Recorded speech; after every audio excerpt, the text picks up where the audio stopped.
동산 양계 스님은 중국 당나라 시대의 대표적인 선승으로 묵조선을 개창한 분입니다. 당시 문하에 천여 명이 수행했을 정도로 스님의 수행과 교화력에 대한 명성이 자자했다고 합니다. 그가 우남 스님을 스승으로 하여 공부를 마치고 스승이 계셨던 우남산을 떠나 개울을 건너다 물에 비친 자신의 모습을 보고 깨치는 일은 정말 자세히 살펴야 한다라는 우남이 말한 뜻을 대오했다고 합니다. 그는 기쁨에 겨워 오도송을 불렀습니다. 그 유명한 과수계가 그것입니다. 부디 다른 것을 쫓아 구하지 말라. 자기와는 점점 더 멀어질 뿐이다. 내 이제 홀로 걸어가는데 곳곳에서 그와 마주치네. 그가 이제 나 자신이요. 나는 지금 그가 아니라네. 모름지기 이렇게 터득해서 알아야만 비로소 진여에 개합하리라. 일체의 번뇌와 속박에서 자유로워진 그는 30년이 넘는 만행을 접고 강서 성고안현 동산에 법석을 펼칩니다. 그때가 852년으로 양계가 동산으로 불리기 시작한 것도 이때부터입니다. 양계는 18년간 동산의 광복사에서 수많은 선객들과 마주했습니다. 선원에 머무는 500여 대중들 모두 직접 일을 해야 했으며 그 울력의 현장에서 숱한 가르침과 법거량이 이루어졌습니다. 양계는 좌선과 문답을 방편으로 그들이 생사사대를 끝마칠 수 있도록 도왔습니다. 그는 제자들에게 이렇게 강조하고는 했습니다. 나를 낳은 이는 부모요. 나를 이룬 이는 벗이라. 선한 일을 가까이 하라.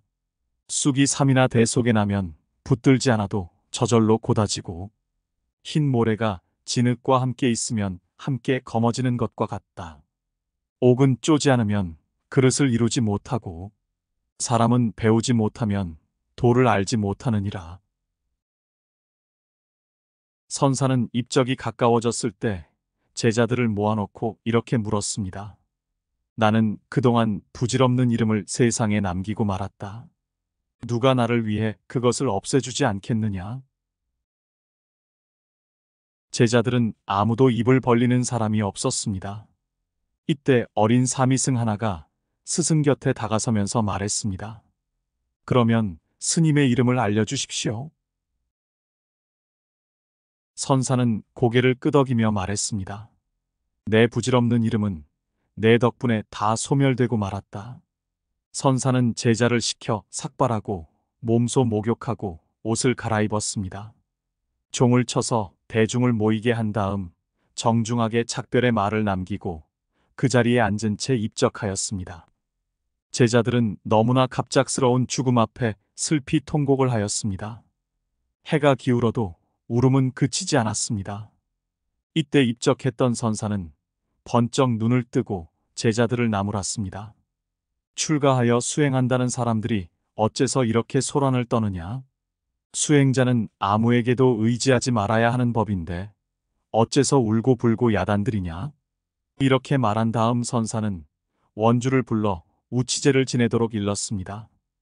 그것은 일종의 고별연이면서 어리석은 사람들을 위로하는 잔치였습니다. 동산록에 의하면 우치제는 이래 동안 계속되었다고 합니다. 선사도 대중들과 함께 음식을 조금씩 들더니 마지막 날 이렇게 말했습니다. 수행자들이 어찌 이토록 수선스러운가? 이제 먼 길을 떠나려고 하는데 어째서 이처럼 소란을 떨고 슬퍼하는가? 여드레 되는 날 목욕물을 데우게 하여 목욕을 하고 나서 단정히 앉아 입적. 이제는 다시 움직이지 않았습니다. 생전 그의 일화를 소개합니다. 양계 스님은 21세 때인 827년 숭산에서 영묵선사를 은사로 구족계를 받게 됩니다. 양계 스님이 부모님께 편지를 보낸 것도 이 무렵입니다. 스님은 고향에서 자신을 기다리는 부모님에게 출가의 뜻을 밝히는 편지를 보냅니다. 그 내용에는 이런 글이 있습니다. 일자 출가 구족생천. 이 뜻은 한 아들이 출가함에 구족이 천상에 태어난다 하였으니 양계는 금생에 목숨이 다하더라도 깨닫지 못하면 맹세코 집으로 돌아가지 아니하고 반야를 밝히려 하오니 엎드려 바라옵건대 부모님께서는 아들에 대한 애착을 버리시어 연연해하지 마시고 정반왕을 배우고 마야 부인을 본받으시라는 편지를 어머니에게 띄웠습니다. 그러나 부모의 마음을 어찌 자식이 헤아릴 수 있겠습니까? 백천마디의 말로도 표현 못할 애틋한 그리움이 가슴에 옹이처럼 박혔을 어머니가 마침내 스님에게 답신의 편지를 보냅니다. 온갖 고생을 하며 키운 아들이 집을 떠나간 후 늘 문 밖을 지켜보며 산다는 어머니는 이제 누구를 의지하며 사느냐고 통곡을 합니다. 자식은 어미를 버릴 뜻이 있으나 어미는 자식을 버릴 마음이 없는지라. 내가 떠난 후 아침 저녁으로 항상 슬피 눈물을 뿌렸으니 서글프고 괴롭다는 내용이었습니다. 어머니의 간곡한 사연은 여기에서 그치지 않아 집에 돌아오지 않겠다는 결심을 굳혔다면 목련존자가 어머니를 구했듯이 큰 깨달음을 얻어 자신을 제도해 줄 것을 당부하며 만일 그렇지 못하면 큰 허물을 짓는 것일 뿐임을 말씀하고 계십니다. 그렇게 출가의 뜻을 밝힌 후 양계 스님은 열심히 수행하여 깨달음을 얻고는 고향의 어머님을 뵈러 가고자 하였습니다. 스님께서 수행하여 깨달음을 얻으시는 동안 어머님은 떠나간 아들이 언제나 돌아올까 하고 언제나 동구 밖에 나와서 아들인 양계 스님이 돌아오기를 기다리곤 하였습니다. 어머니는 하루도 빠지지 않고 동구 밖에 나가 있었는데 혹시라도 내가 눈을 깜빡이면 지나치는 것을 못 볼까 봐서 눈조차도 깜빡이지 않고 동구 밖을 바라보는 바람에 그만 눈이 적셔지지를 않아서 앞이 보이지를 않게 되었습니다. 더 이상은 동구 밖에서 기다릴 수 없었기에 어머니는 살고 있던 집을 절로 개조하여 지나가는 스님들이 쉬고 가실 수 있는 공간을 만들어 스님들이 하룻밤을 묵으려고 오시면 손수 발을 씻어주곤 하였습니다.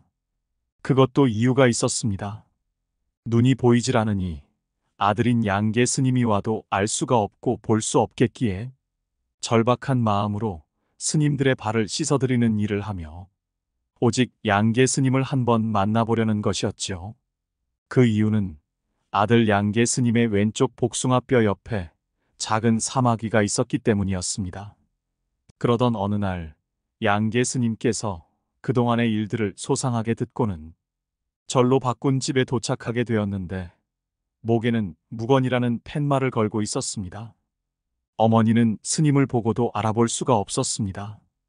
다른 스님들에게 하는 것처럼 양계 스님에게도 발을 씻겨드리려고 발 씻을 물을 떠가지고 앞에 내려놓고는 스님, 발을 담그시지요 하고 말을 건넸으나 스님은 아무런 대답이 없이 가만히 오른발을 물에 담갔습니다. 이상하게 여기고는 스님, 왜 말씀이 없으십니까? 하고 물으니 옆에 있던 스님이 예, 이 스님은 지금 무건 수행 중이라서 대답을 할 수 없습니다라고 대답을 대신해 주었습니다. 아, 그렇습니까? 스님 고생이 많으십니다. 어서 빨리 반야 지혜를 드러내어 이 늙은 중생도 구제해 주세요 하고 말씀하였습니다. 양계 스님은 그저 묵묵히 바라보고만 있었지요. 어머니가 자, 이 발은 다 닦았습니다. 다른 발을 들여놓으시지요라고 말하자 동산 스님은 씻은 발을 다시 물에 담가드렸습니다. 왼발에는 사마귀가 있었기에 담그게 되면 바로 알아차리기 때문에 오른발을 담갔던 것입니다. 어머니는 이제 곧바로 복숭아 뼈 뒤를 만지며 사마귀를 찾는 것이었습니다. 그 모습을 바라보던 동산 양계 스님은 눈물을 뚝뚝 떨구면서도 아무런 말씀을 하지 않으셨습니다. 그러나 속으로는 얼마나 그리움에 사무쳤으면 저토록 애절하게 당신의 자식을 찾으시는가 하면서 눈물만을 흘렸을 뿐이었습니다. 발을 씻은 후 하룻밤을 주무시고는 아침 일찍 공양을 하고 절을 나섰습니다. 그때 동네에 살고 있는 노인이 양계 스님을 보았습니다. 아니, 저기 양계가 아닌가 하고는 절로 뛰어가서는 그 어머니에게 얼마나 반가웠습니까? 그토록 그리워하던 아들을 만났으니 그 기쁨이 얼마나 크셨겠습니까? 하고 물으니 어머니는 놀라면서 아니 그게 무슨 말이오? 양계가 돌아오다니 그게 무슨 말이오? 라고 되묻는 것이었습니다. 조금 전에 여기서 나와서 저쪽 나루터 쪽으로 가는 것을 내가 보았는데 못 만났다니 그게 무슨 말입니까? 하니 어머니는 그게 정말이오? 내 아들 양계가 왔었다고? 하며 놀라 뛰면서 양계야, 양계야 큰 소리로 부르며 뛰어갔습니다.